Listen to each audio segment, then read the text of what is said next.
Bonjour Bandegonyoso Balandabiso partout dans le monde. Bonjour peuple congolais. Bonjour Bandegonyoso. Bazo Landabiso na 26 provinces de la République démocratique du Congo.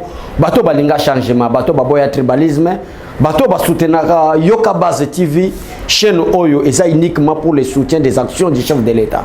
Pour parler uniquement de l'IDPS. À chaque fois, Naïb Sabino que je ne suis pas journaliste, je suis le communicateur d'un grand parti politique, l'IDPS.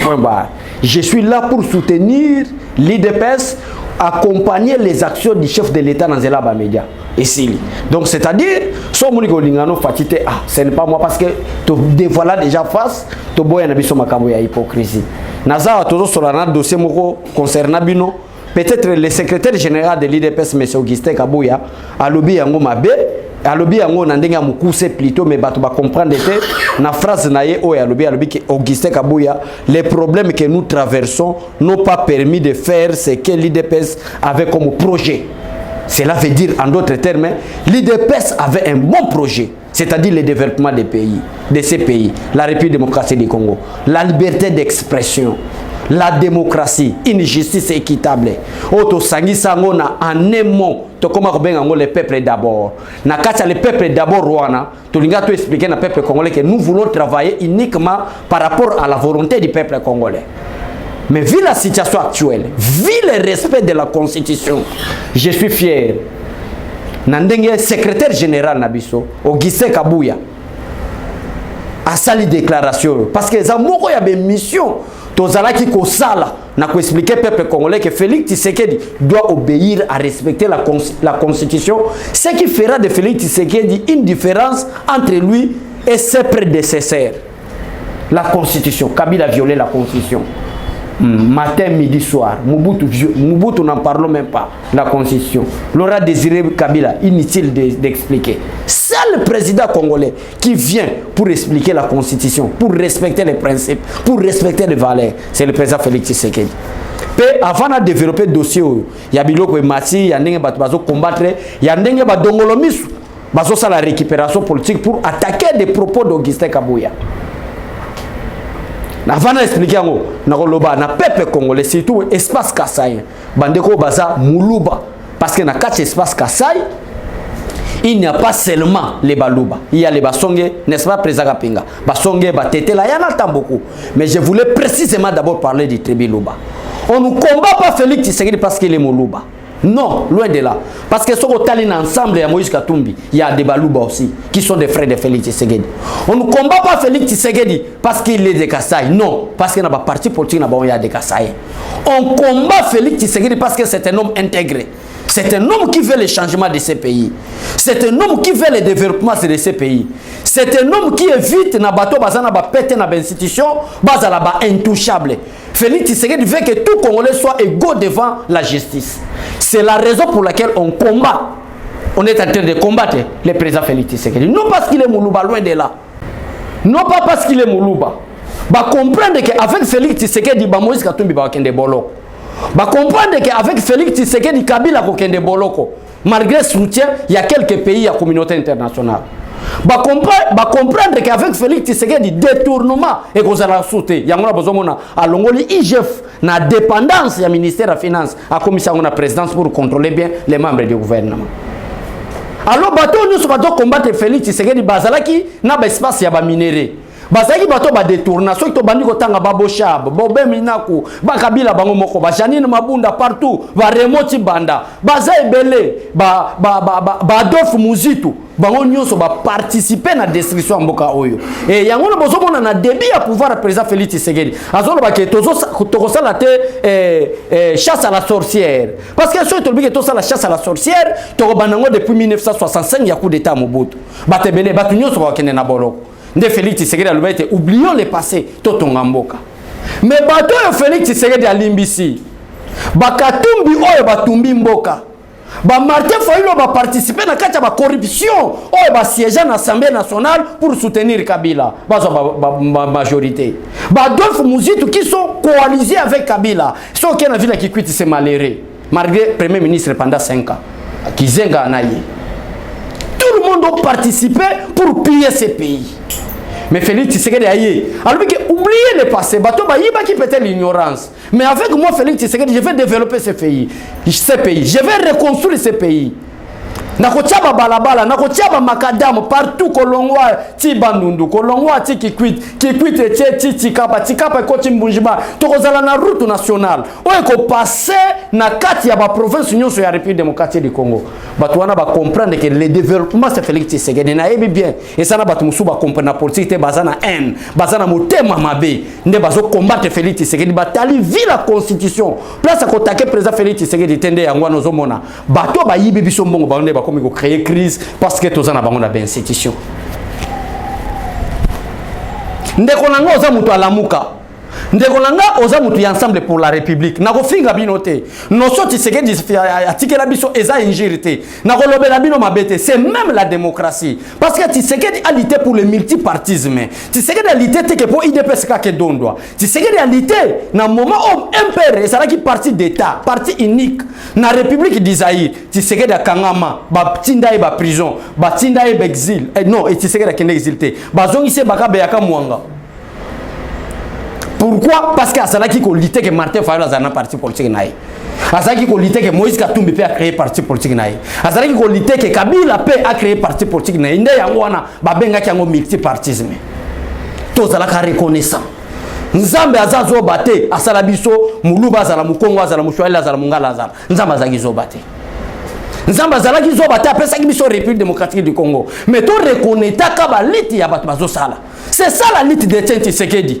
Comment est-ce que tu combattre Martin Fayulu, tu combattre comment est-ce que tu combattre Moïse Katumbi, tu combattre tu combattre Moutouté, c'est ça l'objectif de la démocratie, le multipartisme.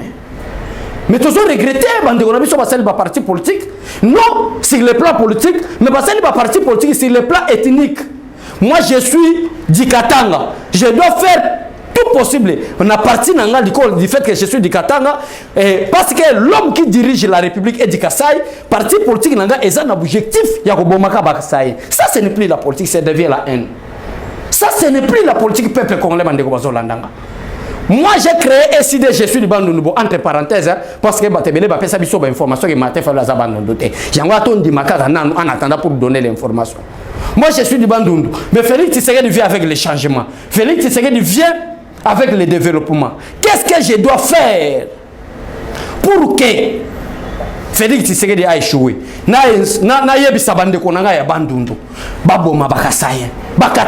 C'est ça leur plan, c'est ça leur objectif. C'est ça leur objectif. Mais ça, ce n'est pas le message. On a eu pour expliquer nos peuples congolais. Na un message n'a expliqué le secrétaire général du parti. Notre chef, notre hiérarchie, c'est Kabouya. Le secrétaire général du parti, Augustin Kabouya, a sali déclaration à Biboyi. Les problèmes que nous traversons n'ont pas permis de faire ce que l'IDPS avait comme projet. Donc, c'est-à-dire, Elingi Kolobanini, problème au peuple congolais, lelo, au Batebele, bazo attaquer président Félix Tshisekedi, au Batebele, bazo bakebilo comme cher, malgré la crise mondiale, je reviens par là pour expliquer peuple congolais. Mais makambo yo congolais azokutana nango lelo onzala babalabala ezalité o boye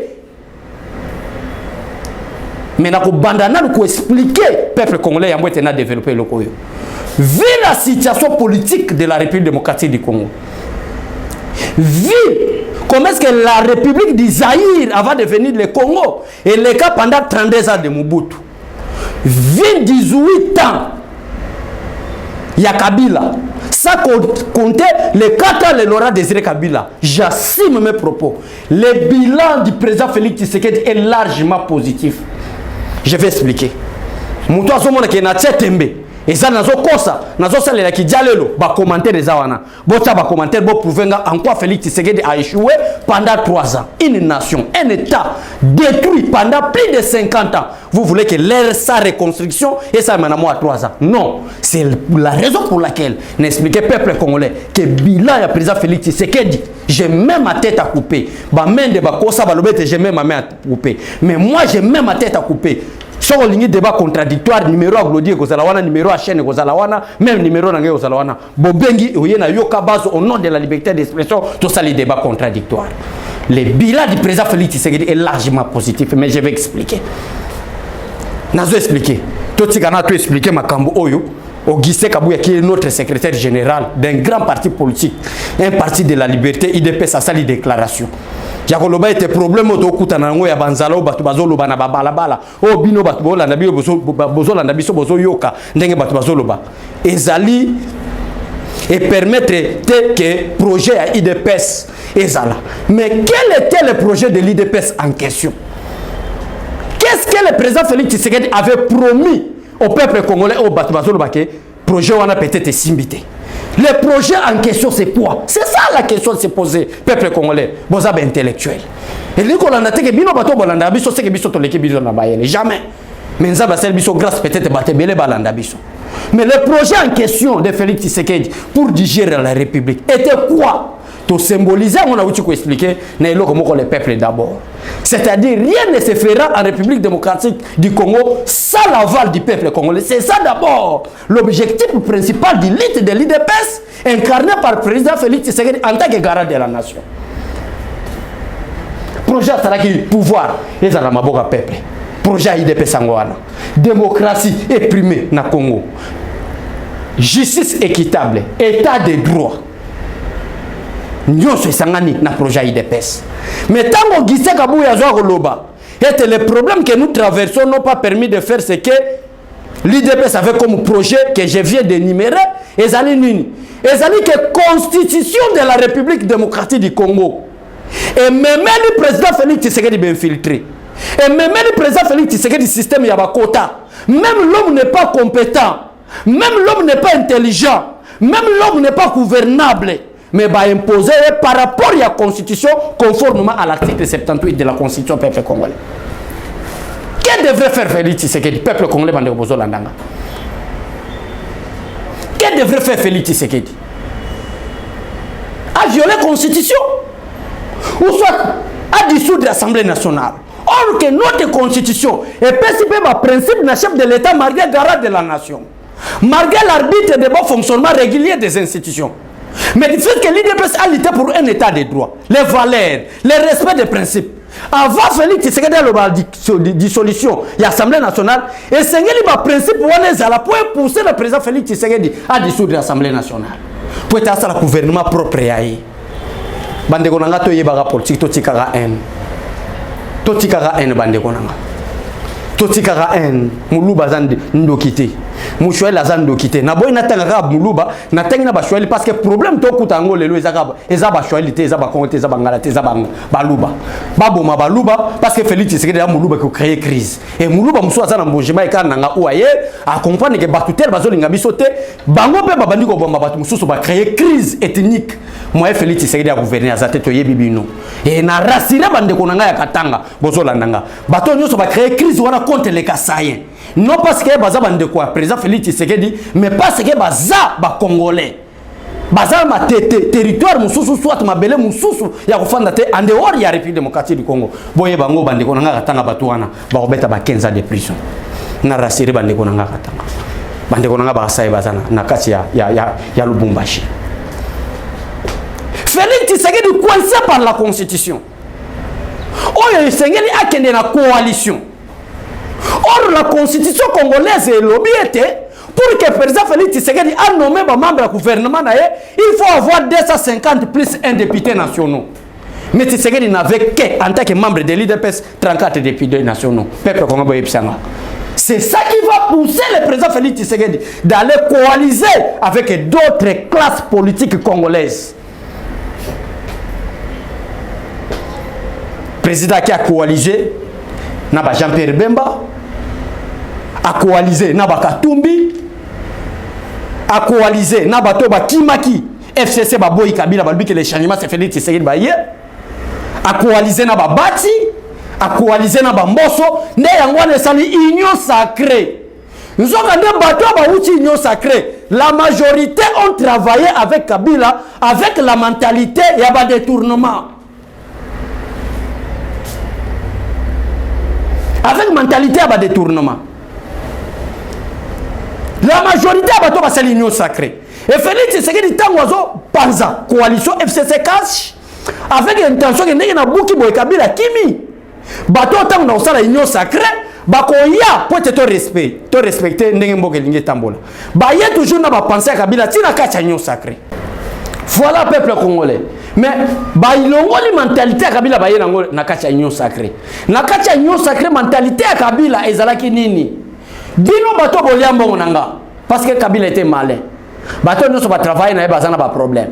Bamso ba yiba mbongo mais Kabila za ko autoriser bango ba yiba. Justice ça kanga bango te parce que soki ba miko sala aventure ba ko profiter par rapport à erreur ba ça dans le passé ba kanga moto wana. Ça c'était projet à Kabila.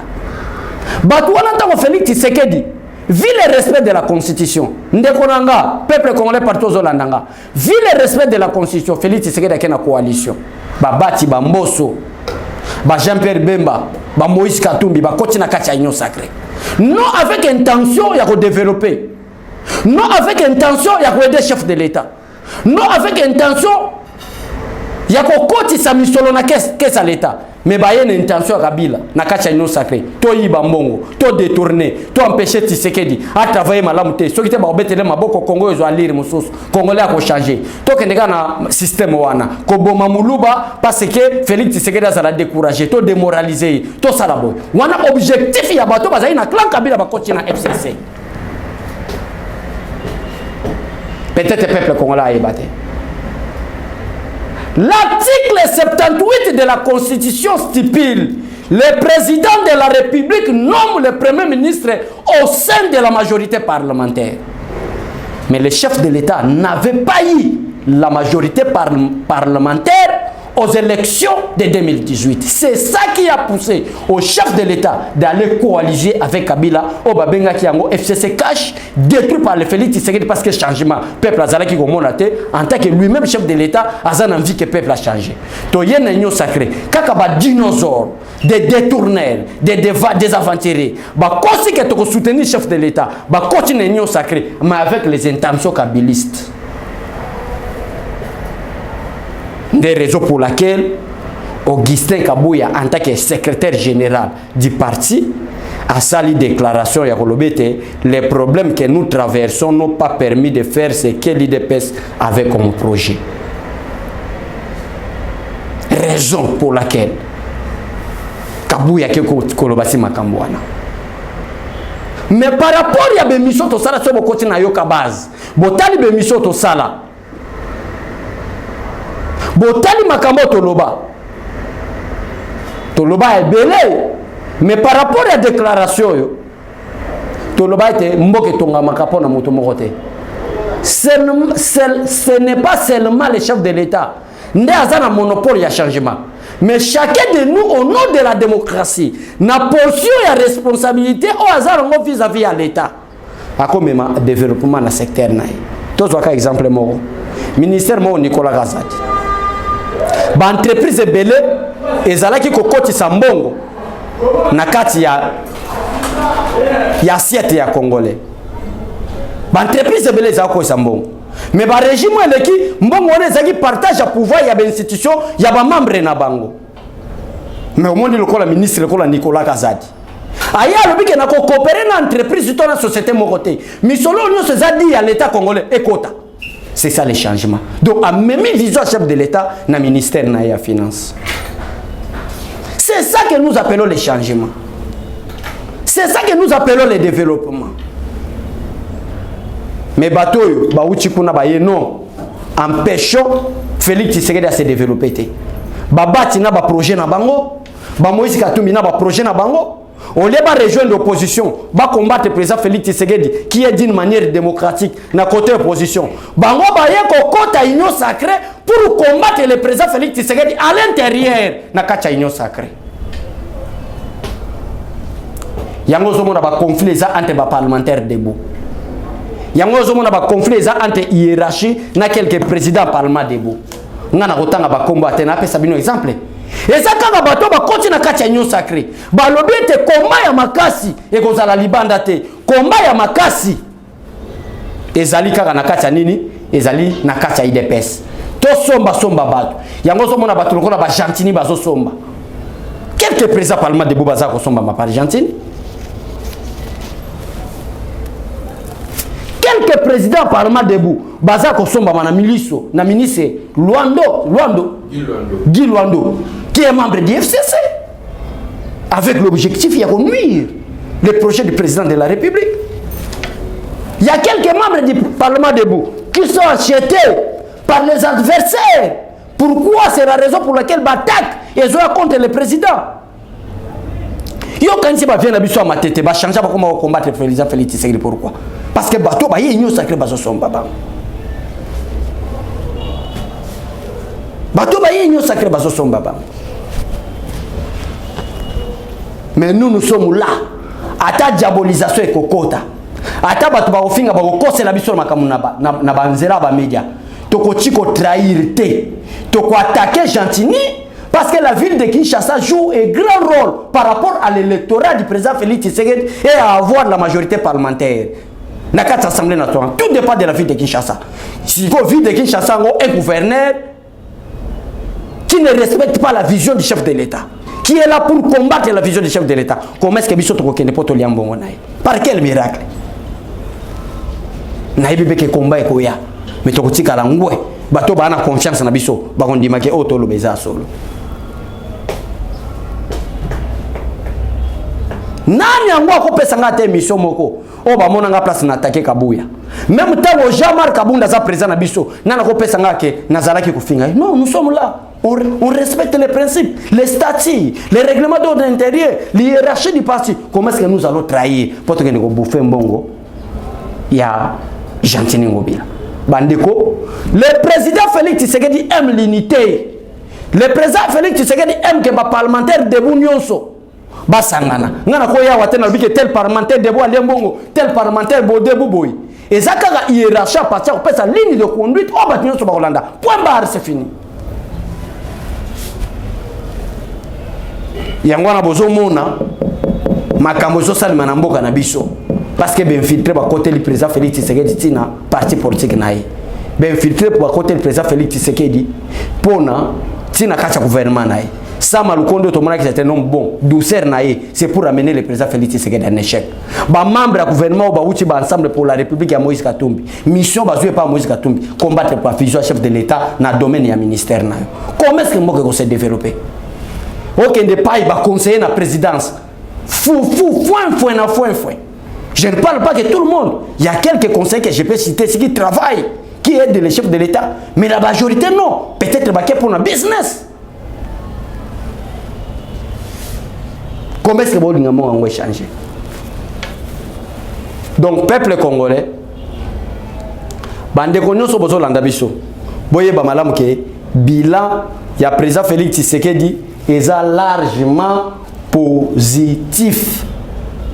Ata secrétaire général a sali déclaration oyo bato basala la récupération politique bazo lobete ezali un très bel aveu d'échec éjaté parce que on a régime à Félix Tshisekedi tokota lelo na liberté d'expression oyo na régime ya Kabila ezalakate au lobby mabe à Kabila ou attaquer Kabila bakoya ko luka butu ba enlever yo.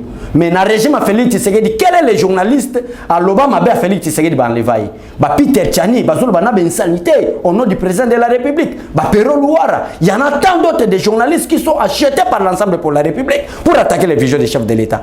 Mais koyo gate chef de l'État atindi batu ba lukai ezali eloko ali boso bokoyeba. Tout le monde parle ce qu'il veut au nom de la liberté d'expression. Aujourd'hui, nous avons gratuité de l'enseignement et alléger charge na quelques irresponsables et à faire étudier banana bango parce que ba minerval et ça est trop cher. Il y a des routes qui sont construites par-ci par-là. Il y a des ponts qui sont construits par-ci par-là na ba moyen de bord parce que Congo, ils ont la société mokote côté sarata 1 milliard na fin de l'année. Je ne parle pas na fin du mois, na fin de l'année. To soga na ba millions. Ok, avec la population que nous avons, il faut des milliards pour reconstruire ces pays. Botika Kindoki. Bolingamboka. Na lobby nous thème à la crise mondiale. La crise est mondiale. Mais na lobby on a noté. Botuna bande ko na biso basa na France. Botuna bande ko na biso basa na États-Unis. Et ça na babilo muso basa ko soma na ba supermarché rareté, c'est-à-dire les hommes naté et comme il est trop cher. À plus forte raison un pays sous-développé comme la République démocratique du Congo. Donc, Maloba, il y a secrétaire général par rapport à Batmuso Balobi qui avait à l'échec. Ils avaient l'échec T. Parce que le projet IDP c'était grandiose. Le projet IDP c'est ça qui est mon nene. Ils avaient qui a se limiter à la gratuité. Ils avaient qui a se limiter à l'infrastructure routière. Ils avaient qui a se limiter à l'oyo Félix Tshisekedi à salité. Mais ils avaient projet qui mon nene. Comme ça Congo Allemagne. Mais sur 10, jusqu'à présent, Félix Tshisekedi a encore 6 sur 10 vu la situation politique de la République démocratique du Congo. Il a encore 6 sur 10.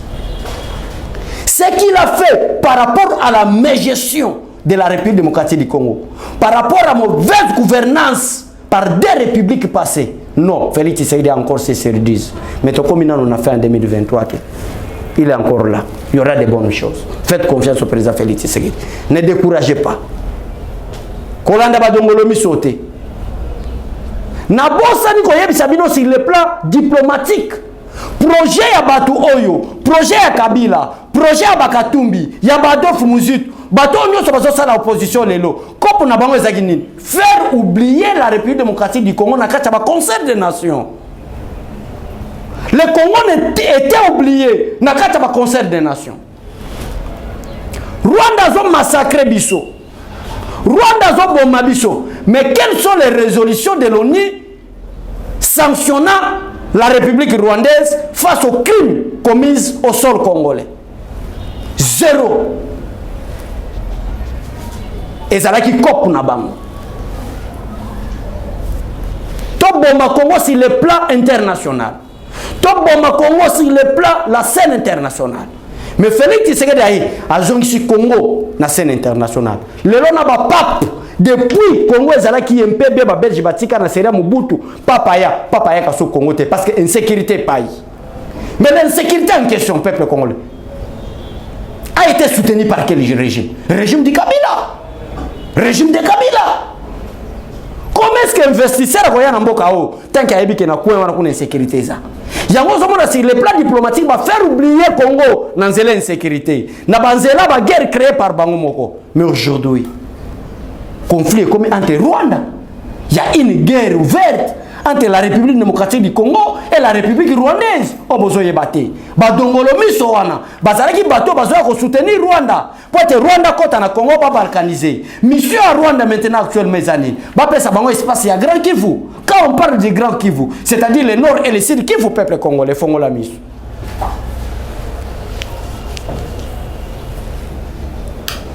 Mission à Rwanda ndengwana. Nde yango zomona coopération ba réfugiés baza na Angleterre. Rwanda uti ko signer contrat wana pourquoi bande ko bo condamner président Félix Tshisekedi te. Bino bato baza ko seka Tshisekedi. O Tshisekedi masa ya Kagame, mais Kagame a tchaki loboko pour s'allier Tshisekedi aboya. Après cette réponse choquante. Mais bino bato bozala ki wapi? Maintenant Rwanda comprendre échec ezali total. Rwanda comprendre que Félix Tshisekedi azana ko gagner Paris na ye. Ake koluka banglais.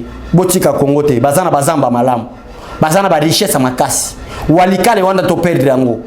Beni to perdre yango. Bosa la makasi. Façon ko balkaniser la République démocratique du Congo. Les alliés te ba réfugiés bazana Grande-Bretagne. Ba ya Rwanda.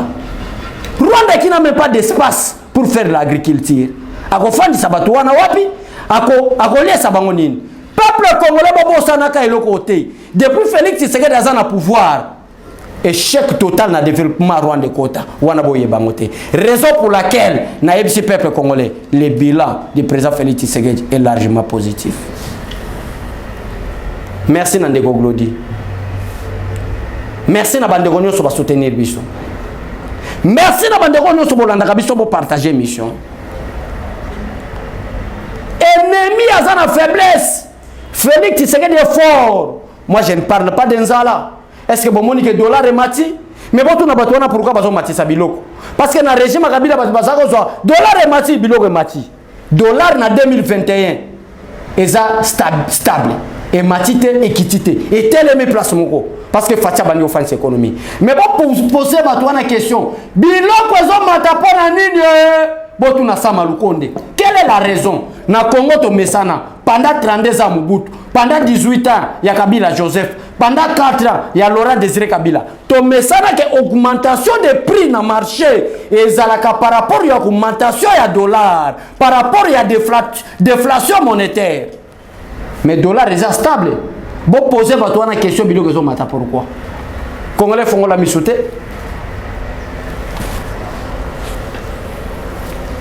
Bon poser votre question. Dollar est stable. Pourquoi vous matissa bilo? C'est pour combattre le président Félix Tshisekedi. Bato ba yibi mbongo na Congo. Bato ba détourner ba minéraux na biso. Bato ba yeki lokola ba kadokola ba nona senda ba butu tenir eleki na poids. Bato ba zalaki ba étranger. Na faiblesse ba Congolais ba ko diriger biso. Bazui miso le belé pendant 18 ans. Bazui miso le bendé pendant 32 ans. Avec objectif détruire la lutte de l'IDPS. Un jour, ça pourrait que l'IDPS se commune à pouvoir. Bah moyen to yibi yango, to luka moyen to balkaniser, to panza, bah tchita ba mbongo po biloko mata. Boyebi ba bien bati azanango. Boyebi pourquoi bati? Pour na repérer sa président Félix Tshisekedi majorité parlementaire. A préféré qu'il y ait un ministère de l'économie en attendant le président Sénat. Est-ce que vous avez un objectif? Vous avez en dehors de la président Sénat, commerce ni bâti à ça. Est-ce que vous avez bien? C'était bateau va détourner bisombo mbongo. Bateau va yibi mbongo ba congolais na ba poche na bango ti lelo. Mais le temps, le facteur temps va nous séparer. Félix Tshisekedi akanga bango avec le temps, je vous promets. Je vous promets. Napolo Kagame bozako lo bape karaboy que Félix Tshisekedi a kokogate akokanga yete lelo Kagame yo akomi na so akomi ko luka président Congo Brazzaville. Avec les temps bato nous ba détourner mbongo. Lelo ba komi ko contribuer na ba carburant, ba komi ko contribuer na ba marché central partout na ba coin et recoin ya République démocratique du Congo pour augmentation biloko salema. Mais en attendant dollar est stable, eza bango, ezali bango. Yango na zo insister soutenir Félix Tshisekedi. Ya Glodie na komi na soga merci. Merci na bande konyo so ba soutenir biso. Mais ceux qui boyoka ki mabe na biso. Et que moko ya ba collègue na biso peut-être à l'équipe pour nous trahir. Pour na koloba mabe na biso. Croyez-les, lelo na yoka base. Na ko tiko trahir jamais. Na ko tiko lia jamais mbonga Argentine ngobila. Depuis le président Jean-Marc Kaboun, aza président IDPS na kutane une seule fois avec pasteur Guili et témoin. Une seule fois na résidence na ye akala. Banda wana tokuta na rati. Émission nazo sala. Président Jean-Marc Kaboun je crois Rolandang. Mettez la diabolisation et côté pour nous combattre. Tu répondre te ba pesa biso conseil tu répondre te tu tanga pe combat batuté. Mais soutenez le président Félix Tshisekedi. To sala musala na terrain parce que Félix Tshisekedi a ligné l'unité. Que Dieu bénisse la République démocratique du Congo. Que Dieu bénisse le peuple congolais. Vive la République démocratique du Congo, vive Parti Béton. Au revoir et merci à tous.